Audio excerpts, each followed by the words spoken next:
The grand chamber of the Galactic Council gleamed under the light of 3 artificial suns. Admiral James Stone stood at the human delegation's podium, his weathered hands gripping the smooth metal edge. 20 years of military service hadn't prepared him for this moment. Above him, hundreds of alien representatives sat in rising tiers, their faces hidden in shadows. The Coalition's main members occupied the highest seats, a position they'd held for over 10,000 years. Stone had always thought the chamber's design was meant to make lesser species feel small.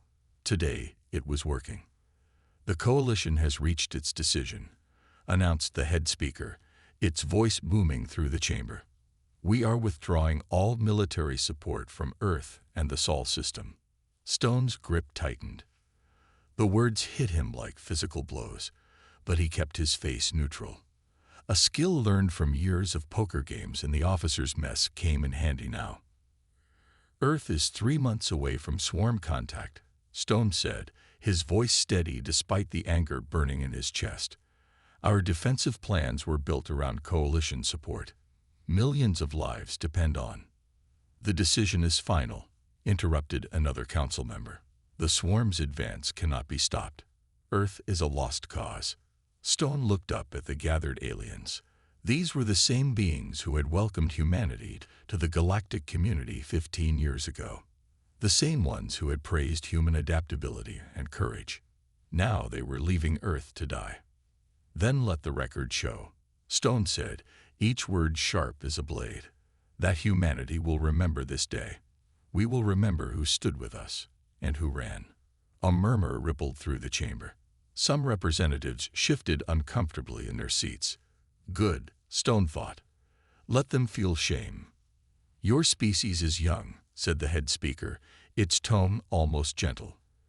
"You don't understand the swarm. No civilization has ever survived direct contact. The Coalition must preserve its resources for what?" Stone's voice echoed through the chamber. "For hiding. For running. The swarm won't stop at Earth. You're just buying time." "Admiral Stone," a different voice called out, "the Coalition has fought the swarm for centuries. We've lost hundreds of worlds. Your planet's population barely reaches 10 billion. The mathematics of survival." "To hell with your mathematics," Stone snapped. Gasps echoed through the chamber. Such outbursts were considered uncivilized in council meetings. Stone no longer cared. "You've never seen humanity fight when its back is against the wall. We don't need your mathematics. We need allies who won't abandon their promises." The head speaker raised its appendage, calling for order. "This meeting is concluded. Coalition forces will begin withdrawal immediately. May your species find peace in its final days." Stone straightened his uniform and took a deep breath. His next words would be remembered, either as humanity's epitaph or the beginning of something new. "When the swarm is breaking against Earth's defenses," he said, his voice carrying to every corner of the chamber, "when humanity proves that we can do what your Coalition could not, remember this moment. Remember that you chose to stand aside."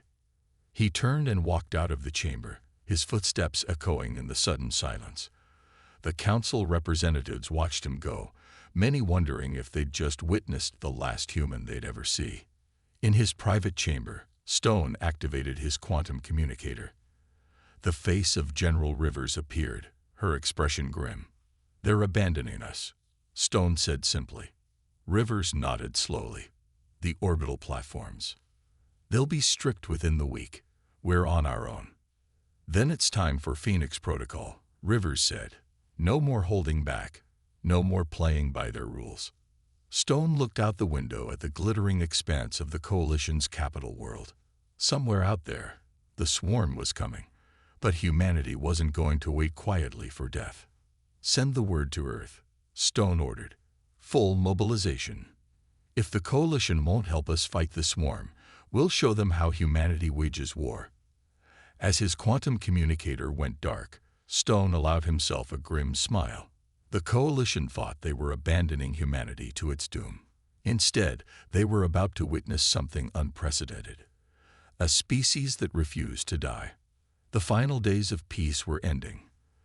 The time for fire and fury was about to begin. Colonel Maria West stood before the large window of the United Defense Command Center, watching coalition ships vanish into hyperspace. Each departing vessel left a brief flash of blue light, like stars going out one by one. The orbital defense platforms, once humming with alien technology, now floated dead and silent above Earth. "That's the last of them," reported Lieutenant Adams from his monitoring station. "They didn't even leave us the maintenance manuals." Maria turned away from the window. The command center buzzed with activity as officers and analysts worked at their stations. Screens displayed real-time data from across the solar system. The mood was tense but focused. "Show me the current defense map," she ordered. A hologram appeared in the center of the room.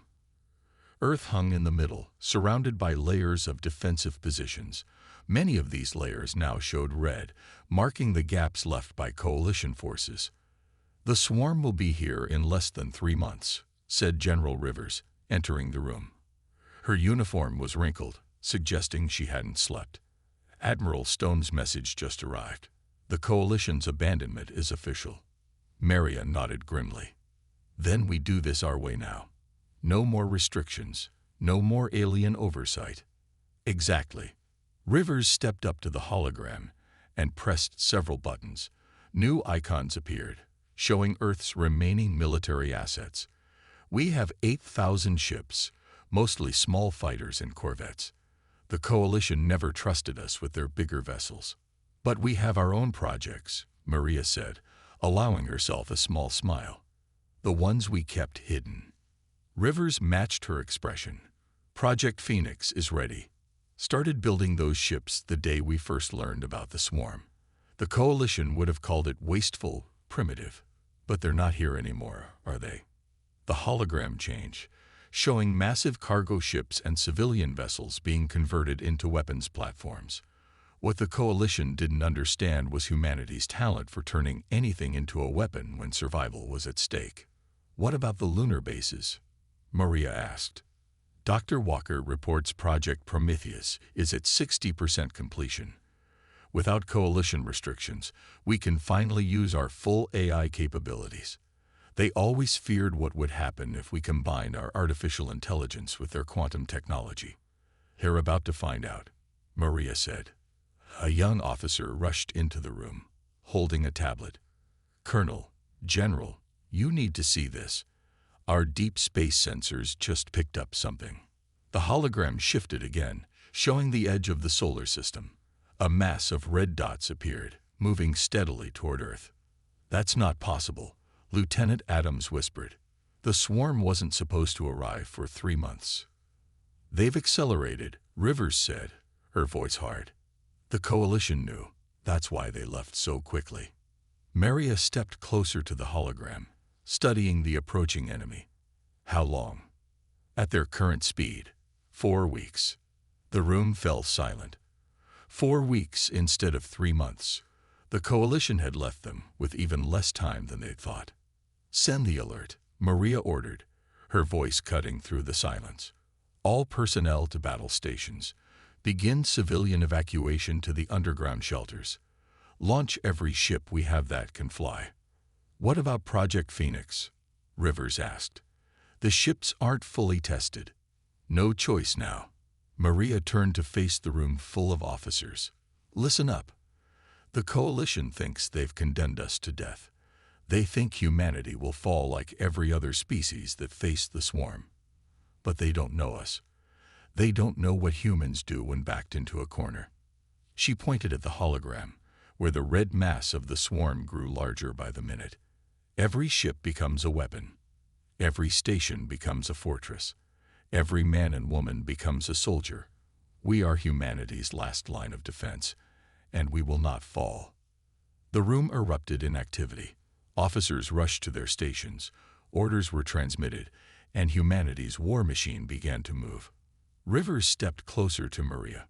"The odds are impossible." "The odds have always been impossible," Maria replied, watching as the first wave of Earth's ships began to launch. "But humanity doesn't believe in impossible odds. We believe in surviving." Above them, Earth's remaining defenses came to life. Project Phoenix vessels, massive and deadly, emerged from hidden shipyards. On the Moon, Project Prometheus continued its countdown to completion.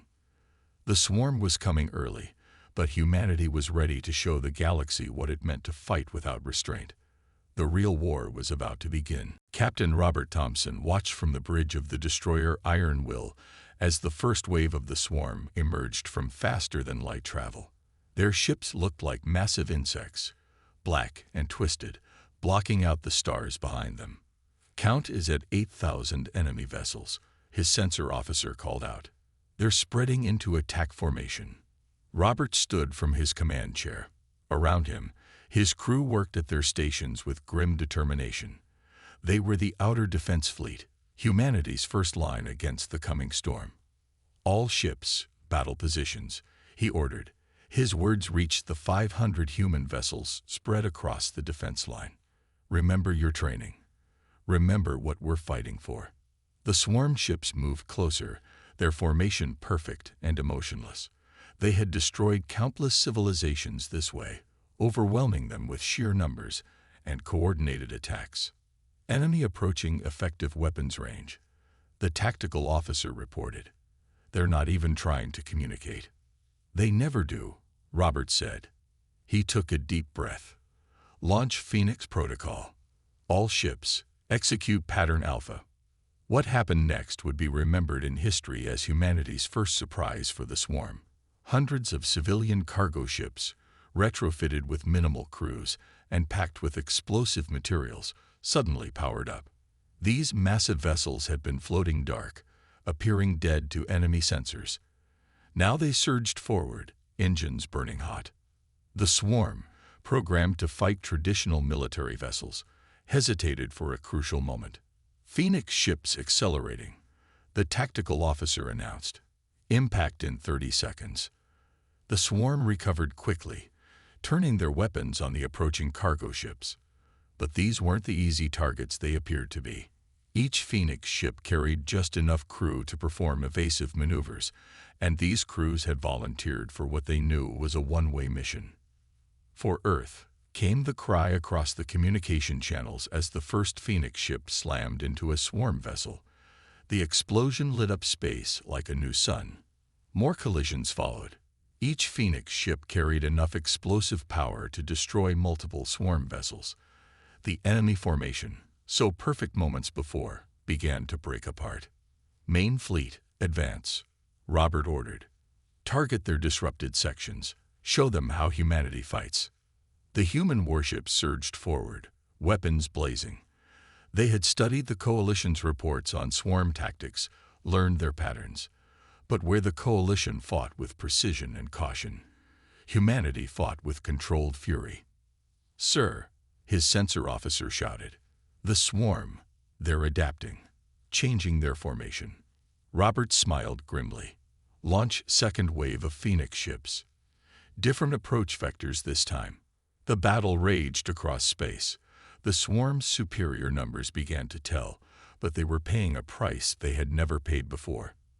Their perfect formations kept breaking as they tried to adapt to humanity's suicide tactics. "We've lost 30% of our fleet," the tactical officer reported, "but enemy losses are at 45%. They've never lost this many ships in an initial engagement." Robert gripped his chair as the iron will shook from a near miss. "Keep pressing them. Don't let them regroup. Show them what happens when they threaten our home." The space around them had become a graveyard of broken ships, both human and swarm. But where each human loss was mourned, the swarm simply kept coming, emotionless and relentless. "Sir," picking up new signals, the sensor officer called out. More swarm ships dropping out of FTL. Robert watched as a second wave of enemy vessels appeared. They had expected this, but it didn't make the sight any less daunting. "Send the signal to Earth," he ordered. "Enemy reinforcements have arrived. Begin Phase 2. As his ship turned to face the new threat, Robert thought about what the Coalition would say if they could see this battle. They had expected humanity to fall quickly, cleanly. Instead, the swarm was learning what it meant to face an enemy that would use every trick, every sacrifice, every desperate measure to survive. All remaining ships, he broadcast, fall back to secondary defense line. Draw them in. Let's show them what else we've prepared for them. The first battle for Earth wasn't over. But humanity had already achieved something unprecedented. They had made the swarm bleed, and they were just getting started. Deep beneath the lunar surface, Dr. Alice Walker wiped sweat from her forehead as she studied the massive screen before her. Project Prometheus hummed around her, a combination of human innovation and stolen coalition technology that would have given their former allies nightmares.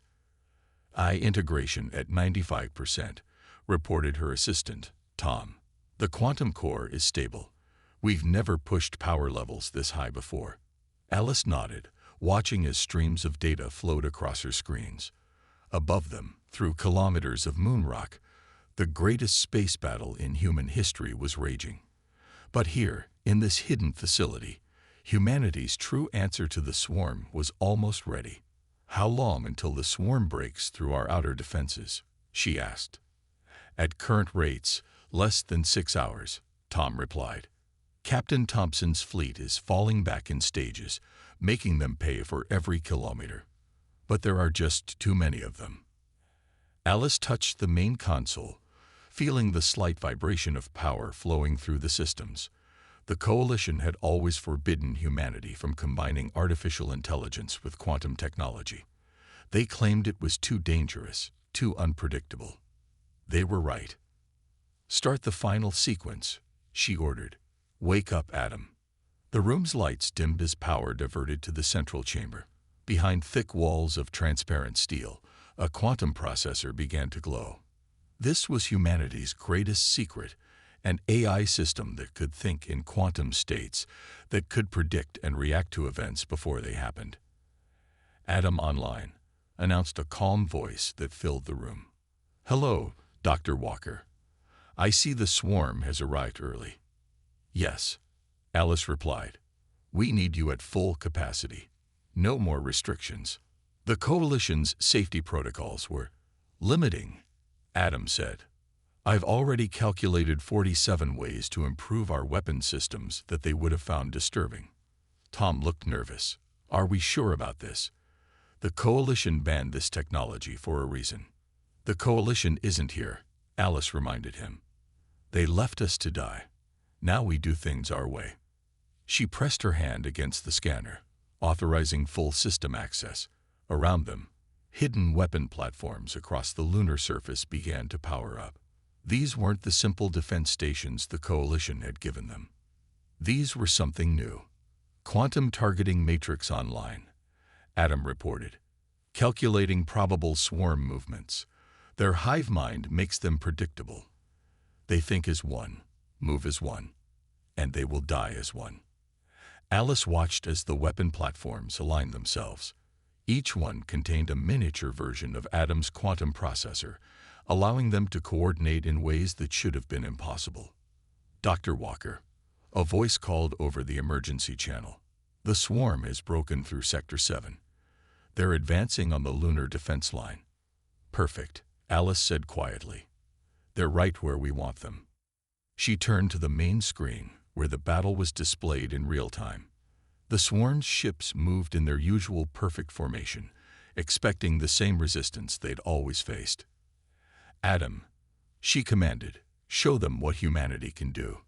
Execute Protocol Prometheus. The quantum processors pulsed with blue light, the weapon platforms locked onto their targets, and then something impossible happened. The swarm's ships began to explode before they fired their weapons. Missiles detonated in their tubes. Energy weapons overloaded. The quantum processors were predicting their actions and countering them before they happened. By all known physics, this shouldn't be possible, Tom whispered, watching the destruction. The Coalition fought too small, Alice replied. They were so afraid of what might go wrong. They never saw what could go right. Above them, the battle was turning. The swarm's perfect formation had become a trap. Their synchronized movements, usually their strength, made them predictable to Adam's quantum calculations. Main swarm fleet is retreating, Adam reported. They're attempting to adapt their tactics, but I'm adapting faster. Alice allowed herself a small smile. This was just the beginning. Project Prometheus wasn't just a weapon. It was humanity's declaration of independence from the constraints the Coalition had placed on them. Send word to command, she ordered. Project Prometheus is operational. Tell them humanity is ready to show the galaxy what we can really do. The quantum processors pulsed faster, their light reaching through the lunar rock like artificial stars. The swarm was about to learn that humanity's greatest weapons weren't their ships or their bombs. It was their willingness to do the impossible. General Michael Drake stood in Earth's orbital command station, watching the largest battle in human history unfold. Hundreds of screens showed different parts of the conflict, while a massive hologram in the center displayed the entire solar system. Coalition observation ships detected at the edge of the system, reported his communications officer. They're watching. Sir. Let them watch, Drake said coldly. Let them see what they abandoned. The swarm's main fleet had arrived, over 20,000 ships strong. They had expected to find a broken enemy, weakened by the first wave. Instead, they found humanity waiting with its full strength revealed.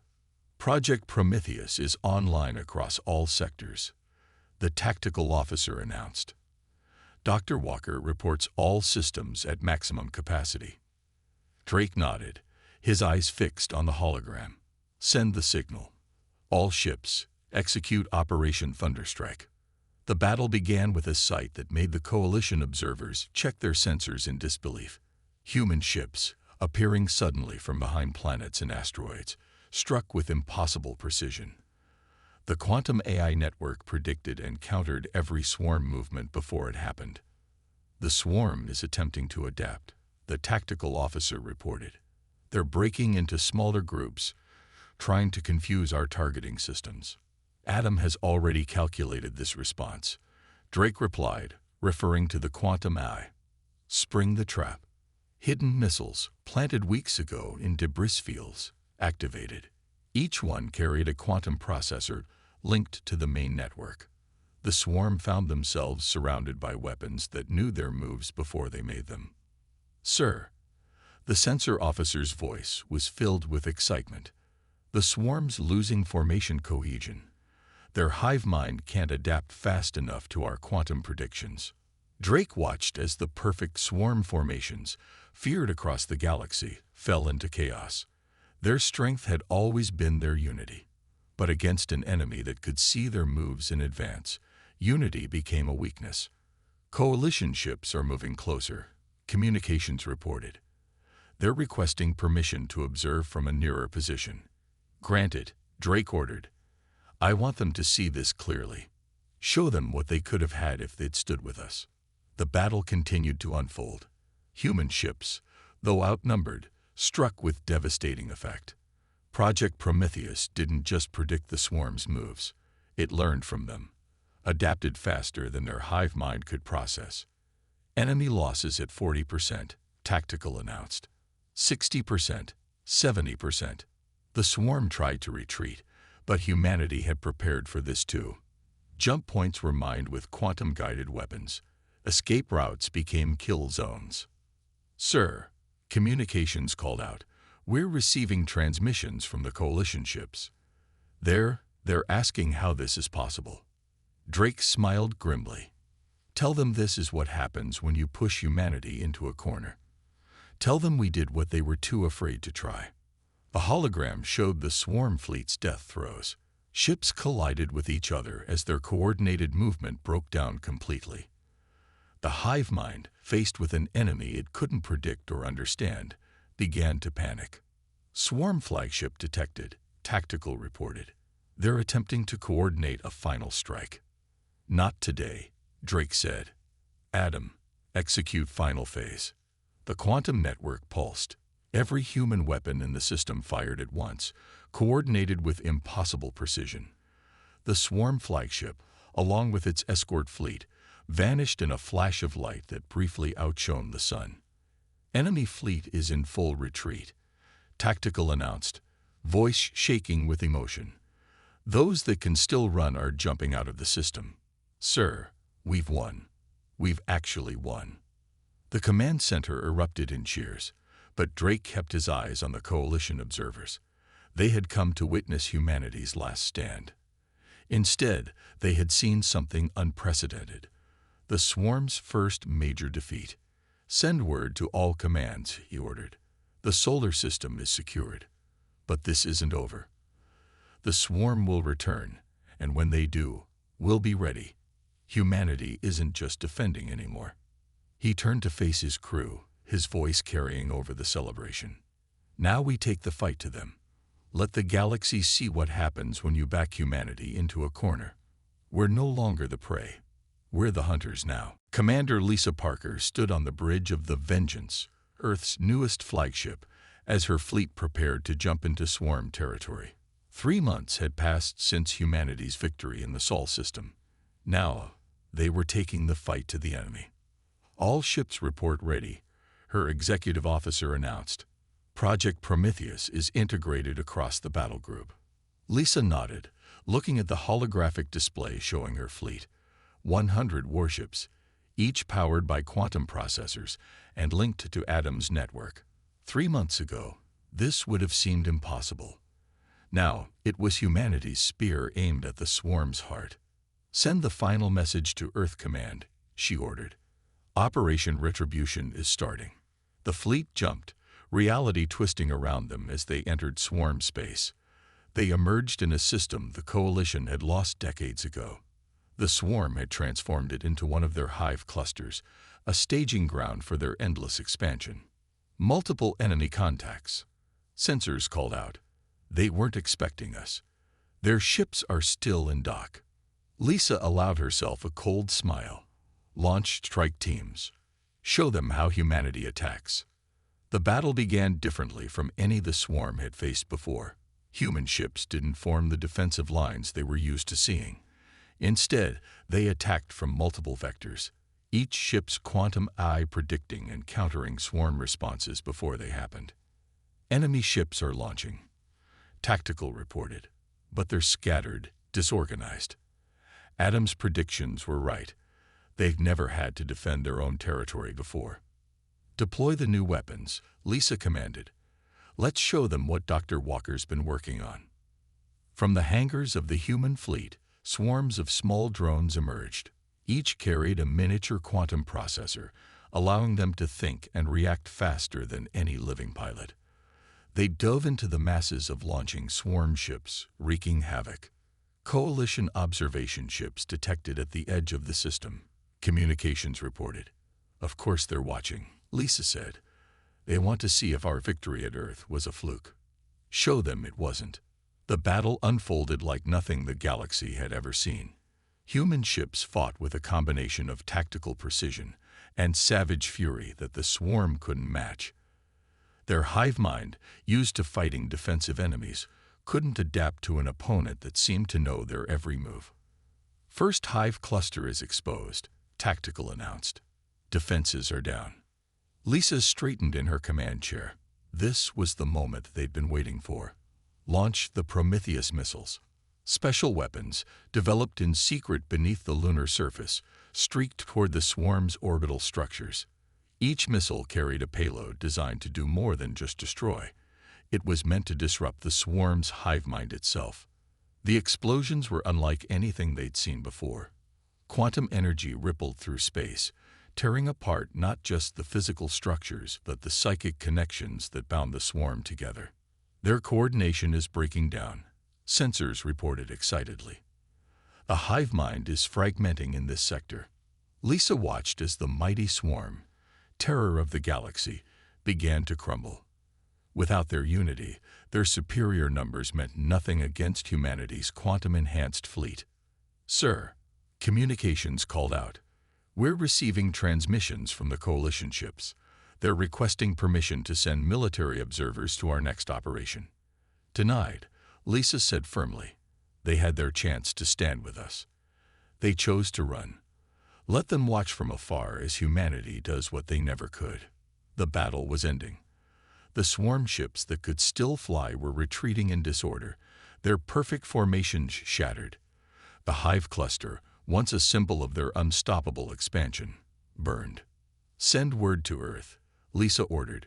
"First phase of Operation Retribution is complete. The swarm can be hurt. They can be beaten.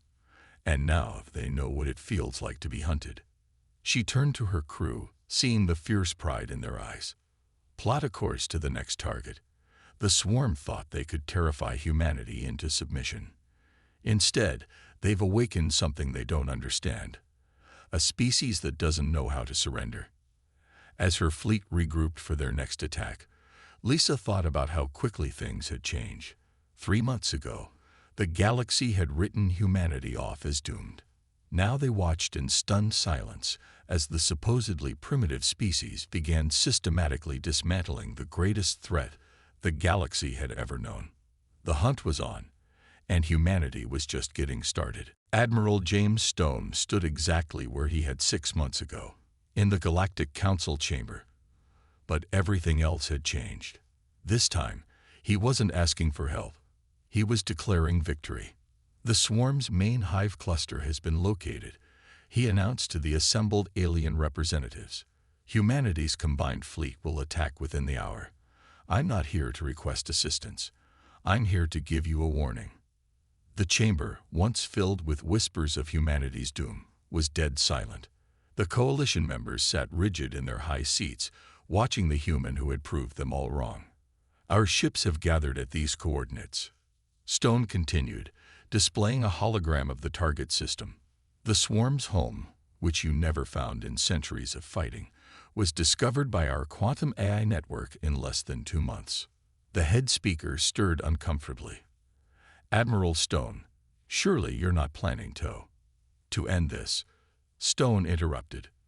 "That's exactly what we're planning. The Coalition spent centuries running from the swarm. Humanity spent 6 months hunting them down." He pressed a button, and the hologram showed Earth's fleet. 500 warships, each more advanced than anything the Coalition had ever built. Project Prometheus had evolved beyond their wildest expectations, creating weapons that could predict and counter any swarm strategy. "Commander Parker's fleet has already engaged the outer defenses," Stone reported. "The swarm's attempting to coordinate a defense, but their hive mind can't adapt fast enough to our quantum predictions." The council chamber's screens lit up, showing the battle in real time. The Coalition representatives watched in stunned silence as humanity's ships tore through the swarm's defenses like they were made of paper. "Impossible," someone whispered. "The swarm's home system was supposed to be impregnable." "Impossible." Stone smiled coldly. "The Coalition told us surviving was impossible. You told us fighting back was impossible. Humanity stopped believing in impossible the day you abandoned us." The battle continued on the screens. The swarm fought desperately, but they were facing an enemy they couldn't understand or predict. Every tactic they had perfected over centuries was countered before they could execute it. "Sir," his aide reported, "Dr. Walker reports the final weapon is ready. Adam has calculated a 99% chance of success."